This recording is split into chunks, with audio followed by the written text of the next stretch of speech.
नमस्कार विद्यार्थियों।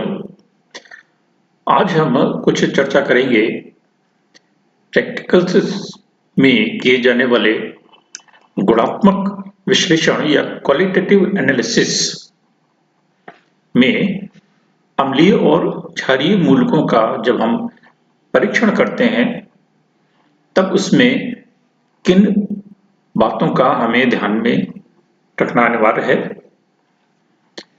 कौन सी ट्रिक्स हैं और क्या प्रोसीजर अपने को फॉलो करना चाहिए जिससे हमारे टेस्ट्स आसानी से हो जाएं और सभी परीक्षण हम निकाल पाए। तो कुछ बातों का हमें विशेष ध्यान रखना है, उसी के बारे में आज हम यहाँ पर चर्चा करेंगे कि वो बिंदु क्या है। टेस्ट्स में आपको अम्लीय और भास्मिक मूलकों के परीक्षण के लिए आपको एक मिश्रण दिया जाता है। 12th क्लास तक के लिए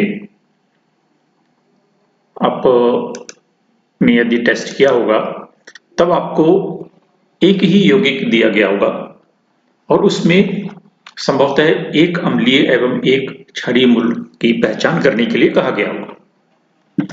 परंतु जैसे जैसे हम हायर क्लासेस में बढ़ते हैं तो अम्लीय और क्षारीय मूलकों की संख्या बढ़ती जाती है। 2 अम्लीय और 2 क्षारीय मूलक निकालने हो सकते हैं, 3 अम्लीय और 3 क्षारीय मूलक निकालने हो सकते हैं और पीजी में 4 अम्लीय और 4 क्षारीय मूलकों का परीक्षण भी करना पड़ता है। तो ऐसी स्थिति में ये आवश्यक हो जाता है कि हमारे करने का तरीका या प्रोसीजर सही हो जिससे सभी टेस्ट्स हम निकाल पाए।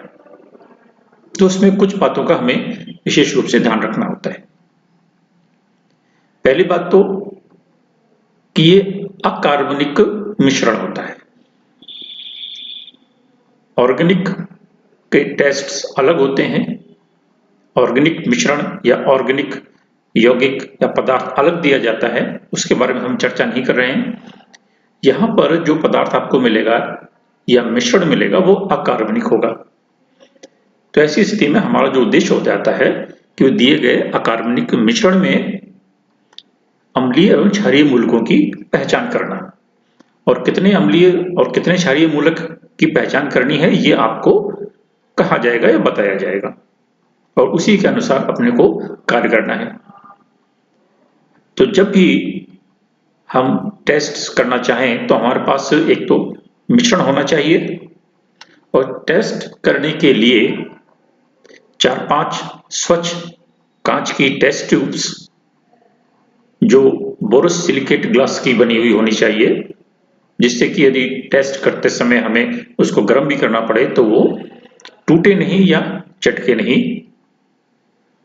और उसी के साथ साथ एक टेस्ट ट्यूब होल्डर या टोंग टेस्ट ट्यूब को पकड़ने के लिए होनी चाहिए। स्पैचुला होना चाहिए पदार्थ को लेने के लिए, और कॉमन रिएजेंट्स और केमिकल्स जो हमको चाहिए होते हैं वो लेबोरेटरी में मिल जाते हैं। तो शुरुआत करने के लिए हमें सबसे पहले अम्लीय मूलकों का परीक्षण करना चाहिए। सबसे पहले तो ये देखें कि कितने अम्लीय मूलकों की पहचान करनी है। यदि 2 अम्लीय मूलक और 2 क्षारीय मूलक की पहचान करनी है तो ऐसी स्थिति में हम सबसे पहले अम्लीय मूलकों का परीक्षण करते हैं, उनकी पहचान करते हैं। और अम्लीय मूलकों के लिए आपको पता होना चाहिए कि कौन कौन से अम्लीय मूलक हैं। ग्रुप में इन सबके नाम भी दिए गए हैं और इन सबका वर्गीकरण भी किया गया है, जिसके बारे में हम पूर्व में चर्चा कर चुके हैं। तो सबसे कॉमन एसिड रेडिकल होता है सल्फेट। तो इसलिए सबसे पहले हमें सल्फेट का परीक्षण कर लेना चाहिए। अम्लीय मूलकों के वर्गीकरण में भी इसको अलग ही रखा गया है, तो इसलिए हम इसका परीक्षण पहले करें या बाद में करें उससे कोई अंतर नहीं है, लेकिन सबसे पहले कर लेना चाहिए क्योंकि सल्फेट के उपस्थित होने की संभावना सबसे अधिक होती है।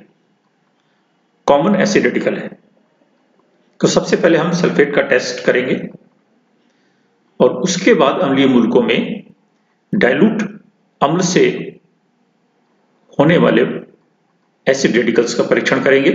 इसमें carbonate, acetate, sulphide, sulphide, nitrite ये हैं। और यदि हमारे पास इनमें से कोई रेडिकल नहीं निकलता है या निकल भी जाता है और हमारे पास अभी एक रेडिकल की पहचान करना और शेष रह जाता है, तब हम सांद्र सल्फ्यूरिक अम्ल के साथ या सांद्र अम्ल के साथ परीक्षण करेंगे। तो ऐसी स्थिति में हम एक स्वच्छ टेस्ट ट्यूब में पदार्थ की थोड़ी सी एक मात्रा लेकर और उसमें डाइल्यूट एसिड डाल के उसमें होने वाले परिवर्तन को देखते हैं। अब इस परिवर्तन में हमें रंग, गंध इनको तो विशेष रूप से देखना होता है और यदि कोई गैस अगर निकल रही है तो उसको भी हमें पहचानने का प्रयास करना होता है। कान के पास यदि हम टेस्ट ट्यूब को ले जाकर सुनते हैं तो कड़कड़ करती आवाज यानी गैस के निकलने की आवाज हमको सुनाई देती है, पता लगती है। तो सबसे पहले सल्फेट का परीक्षण, फिर डाइल्यूट अम्ल से प्रभावित होने वाले या टेस्ट किए जाने वाले अम्लीय मूलकों का परीक्षण और फिर सांद्र अम्ल से किए जाने वाले अम्लीय मूलकों का परीक्षण हम करते हैं। उसमें क्लोराइड, ब्रोमाइड, आयोडाइड, नाइट्रेट ये सामान्य रूप से उपस्थित होते हैं। दो अम्लीय मूलकों की पहचान कर लेने के बाद फिर हम भास्मिक मूलक या क्षारीय मूलक या बेसिक रेडिकल्स की तरफ चलते हैं। बेसिक रेडिकल्स भी बहुत हैं और इनका भी वर्गीकरण या क्लासिफिकेशन किया गया है, जिसके बारे में हम चर्चा कर चुके हैं। एक ग्रुप अमोनियम का है और उसके अलावा 1 से लेके और 6 तक के समूह बनाए गए हैं और अलग अलग समूह में अलग अलग रेडिकल्स रखे गए हैं। तो हमें पता होना चाहिए कि सबसे पहले कि कौन से ग्रुप या समूह में कौन सा रेडिकल है और उस ग्रुप के लिए ग्रुप रिएजेंट यानी समूह अभिकर्मक क्या है, ये हमें ध्यान में होना चाहिए। भास्मिक मूलकों के परीक्षण के लिए सबसे अधिक आवश्यक या प्राइमरी या मूल रूप से जो आवश्यकता होती है वो है मूल विलयन की। और इसका जो आधार है क्षारीय मूलकों का, उसमें हम एक क्रमबद्ध तरीके से परीक्षण करते हैं और एक एक करके क्षारीय मूलकों को प्रेसिपिटेट या अवक्षेपण के द्वारा अलग करते जाते हैं और आगे वाले का परीक्षण करते जाते हैं। तो पहले हम एक टेस्ट करेंगे, एक को अवक्षेपित करने का प्रयास करेंगे, उसको अवक्षेपित करके अलग निकालेंगे, फिर सेकंड की ओर चलते हैं। और अवक्षेपण की ये प्रक्रिया करने के लिए हमको एक मूल विलयन की आवश्यकता होती है। अब ये मूल विलयन क्या है? तो ऐसी स्थिति में हमें सबसे पहले ये टेस्ट करना होता है कि दिया गया पदार्थ या अकार्बनिक मिश्रण किस विलायक में विलेय है। और विलेयता हम जल में ही देखते हैं और जल में भी हम आसुत जल का प्रयोग करते हैं। सामान्य नल के पानी का प्रयोग नहीं करना चाहिए। आसुत जल का प्रयोग करें जिसमें की अशुद्धियां नहीं होती और आसुत जल में दिए गए मिश्रण की विलेयता को चेक करते हैं। पहले टेस्ट ट्यूब में थोड़ा सा पदार्थ लेकर या जो मिश्रण लेकर और उसमें आसुत जल डालकर उसको अच्छे से हिलाते हैं, यानी ठंडे में ही उसको विलेय करने का प्रयास करते हैं।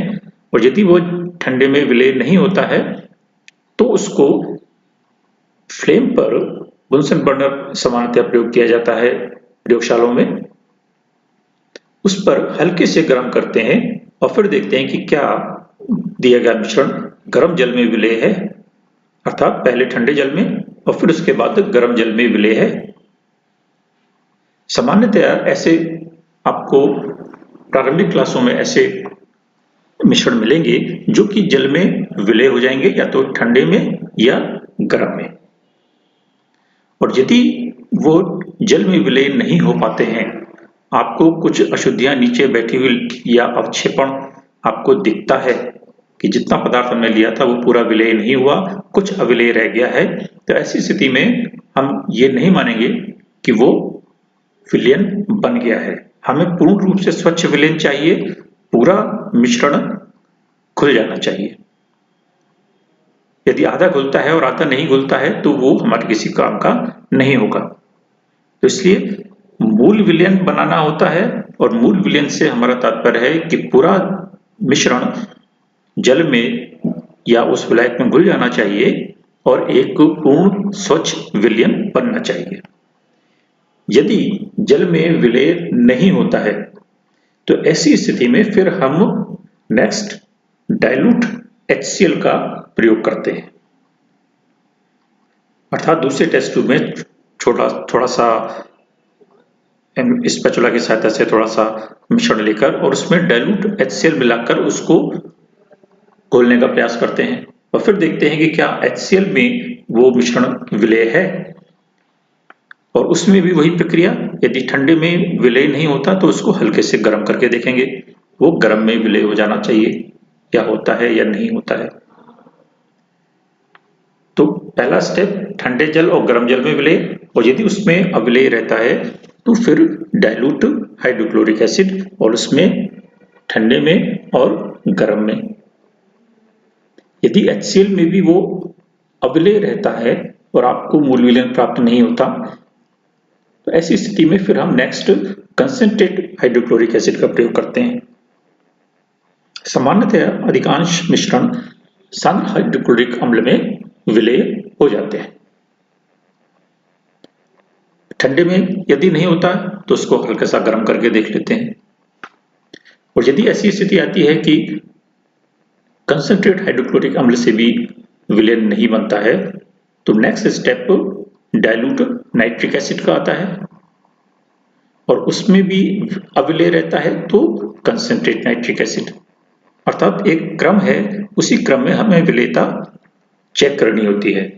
पहले जल, फिर dilute HCl, concentrate HCl, dilute nitric acid, concentrate nitric acid, और उसमें भी ठंडे में और गर्म में।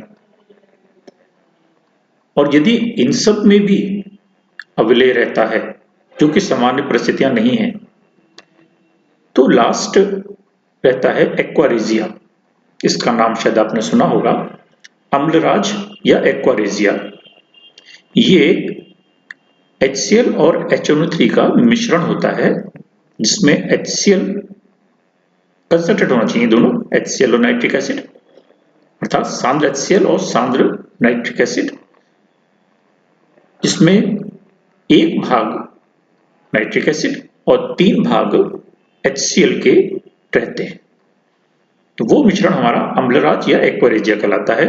और यदि कोई मिश्रण किसी में विलय नहीं हो रहा है तो इसमें विलय हो जाता है, अर्थात अम्लराज में विलय हो जाता है। तो सबसे पहले बेसिक रेडिकल्स के परीक्षण के लिए हमें एक मूल विलयन की आवश्यकता होती है, और इसी क्रम में हम मूल विलयन बनाते हैं। सामान्य परिस्थितियों में जल में या डाइल्यूट HCl में हमारा विलयन तैयार हो जाता है, और उसी विलयन से फिर हम परीक्षण करते हैं। और जब हम विलयन बनाते हैं तो उस विलयन में दिए गए समस्त शरीर या बेसिक रेडिकल्स उसमें उपस्थित होते हैं। यदि 2 या 3 या 4 बेसिक रेडिकल्स हमें निकालने हैं तो सभी बेसिक रेडिकल्स उस सॉल्यूशन में या विलयन में, मूल विलयन में उपस्थित हैं। और टेस्ट हो जाने के बाद, यानी ये सुनिश्चित कर लेने के बाद कि हमारा विलयन किसमें बना है, हम मिश्रण की अधिक मात्रा लेकर एक बॉइलिंग ट्यूब में, यानी बड़ी ट्यूब में विलयन बनाते हैं, मूल विलयन तैयार करते हैं। अर्थात सर्वप्रथम परीक्षण करना है कि मूल विलयन किसमें बनना है, और उसको सुनिश्चित कर लेने के बाद हम एक बड़ी टेस्ट ट्यूब में, जिसे हम बॉयलिंग ट्यूब कहते हैं, कांच की होती है, बोरोसिलिकेट की होती है, उसमें अधिक मात्रा में दिए गए मिश्रण को लेकर और मूल विलयन तैयार करते हैं। मूल विलयन एक ही बार तैयार किया जाता है, ये महत्वपूर्ण है। एक ही बार मूल विलयन तैयार किया जाएगा और उसी मूल विलयन से हमें आगे तक चलकर समस्त क्षारीय मूलकों को एक एक करके अवक्षेपण के माध्यम से अलग करते हुए पहचान करनी है। तो इसलिए एक ही विलयन अंत तक कार्य करेगा, तो विलयन की मात्रा और उस विलयन में उपस्थित मिश्रण की सांद्रता अच्छी होनी चाहिए ताकि हमें परीक्षण में परेशानी नहीं हो। तो एक बार मूल विलयन बनने के बाद फिर हम टेस्ट के लिए तैयार हो जाते हैं। यदि वो मूल विलयन जल में बना है तो ऐसी स्थिति में आपको ज्ञात होगा कि पहले समूह के परीक्षण में समूह अभिकर्मक HCl है, तो वो HCl मिलाने पर सफेद अवक्षेप आ जाता है। या यदि प्रथम समूह का मूलक उपस्थित है तो HCl मिलाने पर, डाइल्यूट HCl मिलाने पर प्रथम समूह का अवक्षेप आ जाना चाहिए। और यदि आ जाता है तो हम ये मान लेते हैं कि प्रथम समूह का बेसिक रेडिकल उपस्थित है। अब अवक्षेपण करते समय हमें विशेष रूप से ध्यान में रखना है कि सबसे पहले तो कम मात्रा में कोई भी अभिकर्मक डालकर और ये परीक्षण किया जाता है कि अवक्षेप आ रहा है या नहीं आ रहा है। यदि अवक्षेप आता दिखता है तो ऐसी स्थिति में हम उस समूह अभिकर्मक को या ग्रुप रिएजेंट को तब तक डालते हैं जब तक कि अवक्षेप पूरा नहीं आ जाता, अर्थात अवक्षेपण की प्रक्रिया पूरी नहीं हो जाती या प्रथम समूह के आयन का अवक्षेपण पूर्ण नहीं हो जाता। इसका तात्पर्य है कि जितने भी उस समूह को, यानी प्रथम समूह का जैसे अगर अवक्षेपण कर रहे हैं तो प्रथम समूह की रेडिकल, मान लीजिए लेड यदि उपस्थित है, तो उस लेड के संपूर्ण आयन अवक्षेपित हो जाने चाहिए, उसमें बाकी नहीं रहना चाहिए। यदि हम कम अम्ल डालेंगे या कम समूह अभिकर्मक डालेंगे तो वो संबंधित आयन पूरी तरीके से अवक्षेपित नहीं होगा, कुछ अवक्षेपित हो जाएगा और कुछ विलयन में रह जाएगा। तो जब हम उसको फिल्टर करेंगे तो फिल्ट्रेट में भी हमें वो आयन मौजूद मिलेगा। इसलिए अवक्षेपण की प्रक्रिया पूर्ण करनी है। जिस भी समूह अभिकर्मक को मिलाना है उसे तब तक मिलाना है जब तक कि उससे संबंधित आयन, धन आयन जिसका अवक्षेप प्राप्त हुआ है वो पूरी तरीके से अवक्षेपित ना हो जाए और उस विलयन में से उसका विलोपन या उसका पृथक्करण पूरा ना हो जाए, तब तक उस समूह अभिकर्मक को मिलाना है। और सुनिश्चित हो जाने के बाद हम उस विलयन को फिल्टर कर लेते हैं और नीचे जो फिल्ट्रेट या फिल्ट्रेट आता है उसमें पुनः कुछ समूह अभिकर्मक मिलाकर इंश्योर होते हैं कि कोई रेडिकल जिसका हमने अवक्षेप किया है वो अभी बाकी नहीं रह गया है। यदि पुनः अवक्षेप प्राप्त होता है तो हमें पुनः वही प्रक्रिया करनी है, अब समूह अभिकर्मक डालना है, अवक्षेपण करना है और फिल्टर करना है। ऊपर जो अवक्षेप आता है उसमें हम उस समूह से संबंधित आयन का परीक्षण करते हैं और फिल्ट्रेट में आगे के समूह का परीक्षण करने के लिए उसको सुरक्षित अलग रख लेते हैं। फिर इसके बाद हम जो अवक्षेप प्राप्त हुआ है उसमें उस संबंधित आयन का परीक्षण करते हैं। उसके लिए आपको अलग टेबल से टेस्ट देखने होते हैं और जो फिल्टरेट या फिल्ट्रेट आता है जिसमें कि आगे के समूह के आयन उपस्थित हैं उसमें हम आगे के टेस्ट करते हैं। तो इस तरीके से हम पहला एक आयन, धन आयन पृथक कर लेते हैं और फिल्ट्रेट में बाकी के आयन रह जाते हैं। फिर आगे इसी तरीके से सेकंड समूह, थर्ड समूह, हर समूह के लिए अलग अलग ग्रुप रिएजेंट है और हर समूह के ग्रुप रिएजेंट में हमें इसी पूर्ण अवक्षेपण की स्थिति सुनिश्चित करनी है। यदि पूर्ण अवक्षेपण नहीं होता है तो वो आगे के परीक्षणों में हमें व्यवधान पैदा करेगा। इसलिए हमें इस बात पर दो बातें महत्वपूर्ण हो गई, एक मूल विलयन का बनाना और दूसरा पूर्ण अवक्षेपण का सुनिश्चित करना। ये दो महत्वपूर्ण बिंदु हैं जो कि हमें बेसिक रेडिकल के टेस्ट में ध्यान रखने हैं। और एक एक करके हम आयनों को पृथक करते हुए उनकी पहचान करते हैं और जिस समूह में या जिस अभिकर्मक से हमें अवक्षेप प्राप्त हो जाता है, पूर्ण अवक्षेपण करने के बाद उस अवक्षेप में उस संबंधित समूह के आयन का परीक्षण कर लेते हैं और फिल्ट्रेट को आगे के समूह के परीक्षण के लिए सुरक्षित रखते हैं। तो ये प्रक्रिया हमें बेसिक रेडिकल के लिए अपनानी होती है। अलग अलग समूह के परीक्षण के लिए आपको अलग अलग फिर टेस्ट करने होते हैं।